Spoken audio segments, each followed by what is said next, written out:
So this Sunday, WWE's Extreme Rules kicks off from the Izod Center in East Rutherford, New Jersey.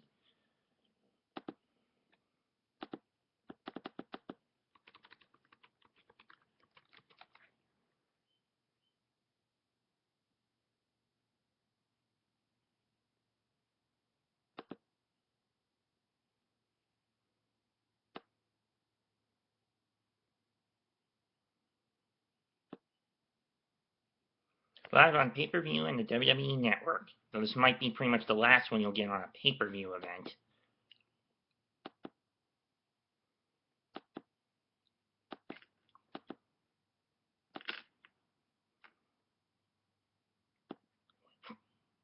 One, two, three, four.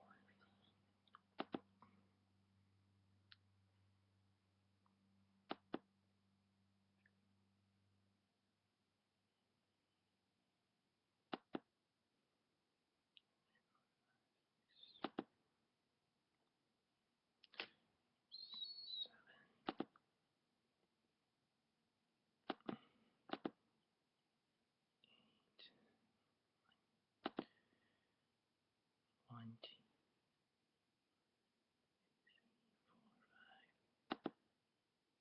six,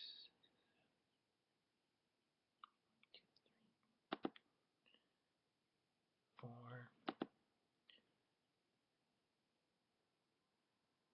5, 6,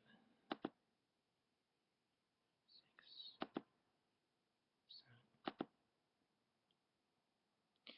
I think we have 7 or 8 matches on the card for this Sunday night. I'm not sure how many, but I'll go through them as best as I can. Pre-show match. Hornswoggle against El Torito in a WLC. Step ladders and chairs. Oh, grief. Do we really need this match on the card?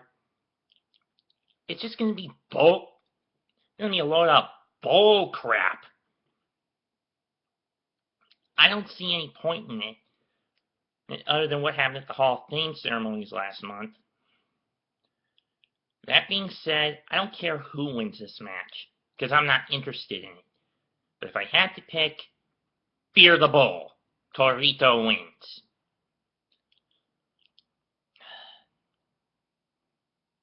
Whose idea was it to turn Hornswoggle into a heel anyway?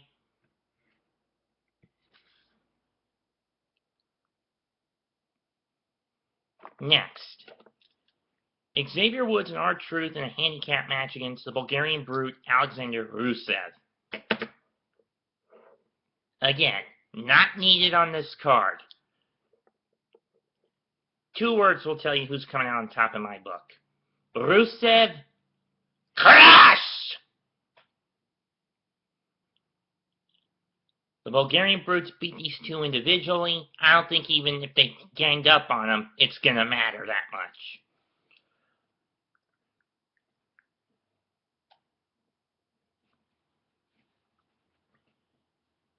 I don't know what Truth and what Killings and Creed did to get in the dog pound. And I don't want to know why they're not being pushed, because it would just piss me off.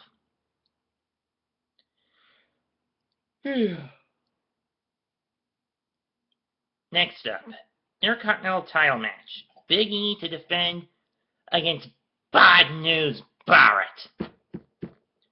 Let's face it, since November, Big E has been stagnant as Intercontinental Champion, to say it best. Hell, he hasn't even defended the title since the Chamber match, since the Elimination Chamber event. Which is more than can be said for Dean Ambrose, who has to defend the title tonight for the first time in God knows how long, when he should have been stripped of the title months ago. I mean, the U.S. title months ago, but I'm going off track. Anyway, as much as I may like, Big E's not getting over that well as a face. Let's face it. Barrett, I love this reinvention of his character as a heel, as a guy who pretty much rains on your parade. And Big E, hate to say it, but I've got some bad news for you.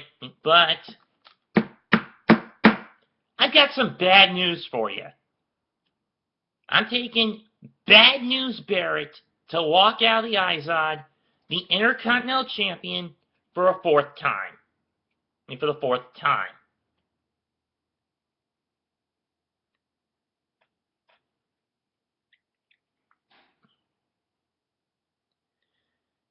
Next up, triple threat match. Van Dam versus Swagger versus Cesaro. Okay, I get why they put Van Dam in this match. Because they need him to keep it a little more lively, because on paper, Swagger versus Cesaro would be boring. Understandably so why they do it. But on the other hand, wouldn't it have been better just to put these two in a flat against each other, put Swagger and Cesaro against each other in a flag match, or client versus client and manager's tag match where Jack and Zeb would go up against Cesaro and Heyman? I don't know, but either way, in my opinion, Van Dam, as good as he is, he's pretty much the third wheel in this matchup. And I don't see him playing that much of a factor. So I'm going to say, give the win to the King of Swing, Cesaro. Because, let's face it, he's pretty much the middleman in the feud between Swagger and Cesaro.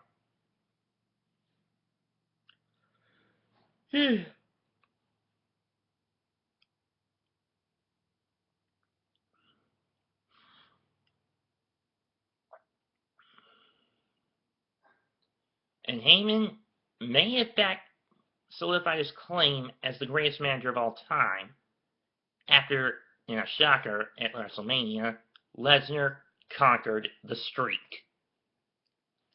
Which is something I didn't want to see happen.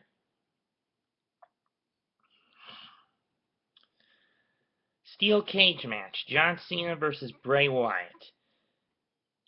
If Cena was faltering in confidence, now would be that time. If Bray Wyatt has gotten into his head, he's not showing it. He's not admitting it. If the Eater of Worlds hasn't backed Cena into a corner where he'll have to unleash the ruthlessly aggressive, vicious monster, it's now.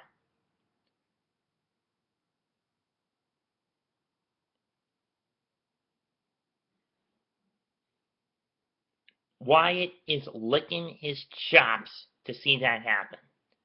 He may have lost the battle at WrestleMania, but something tells me Sunday night he's going to end up the winner of the war. I'm going to take Bray Wyatt to win this one.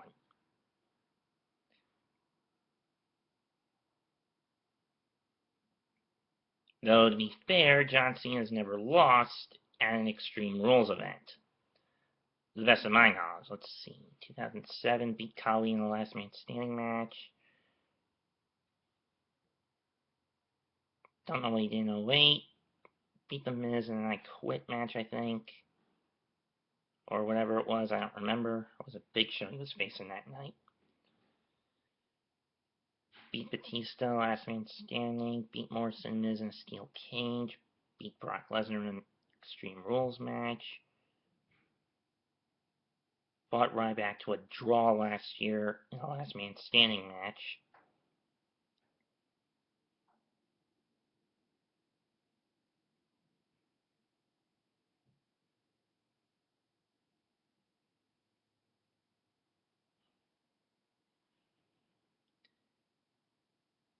So yeah, while Cena does have one blemish on his record in Extreme Rules, it's a draw. It was a no contest blemish, meaning it doesn't really count either way.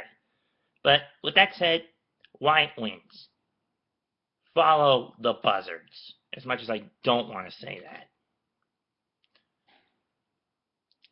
Next up, Divas title match. Paige against Tamina Snuka. Too soon to take the title off Paige. Let her hold it for a couple of more months. Paige wins. Moving on.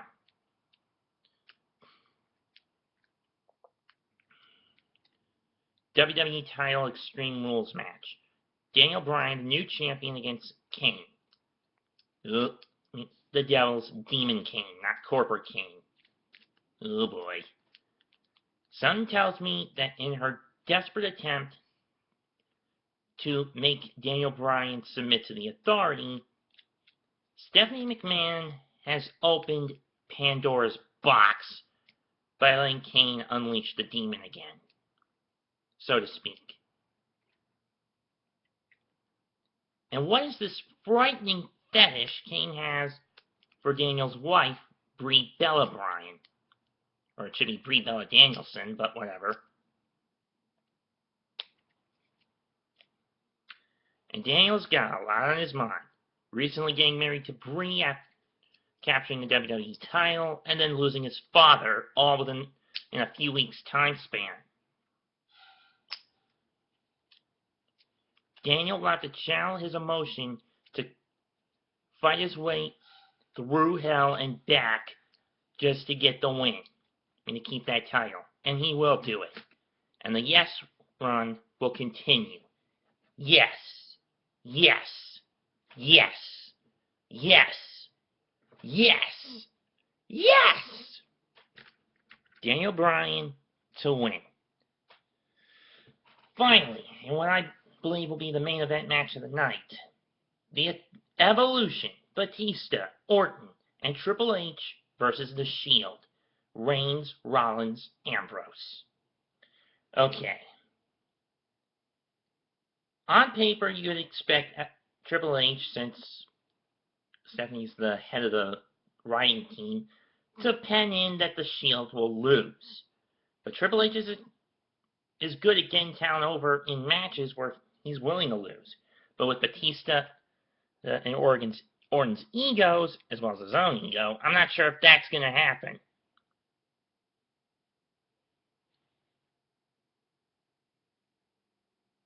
The Shield, their ego is in their unit, their group.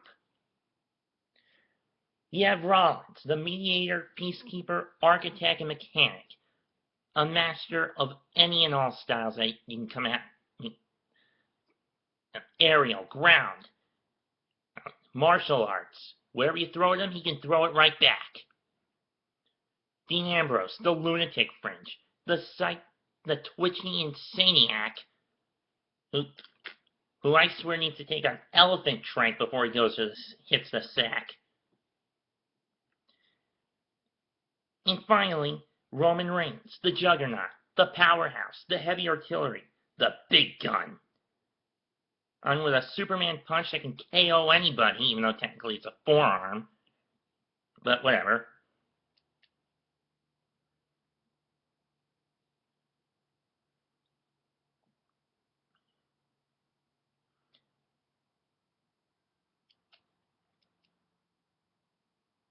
But the question is now, who comes out on top?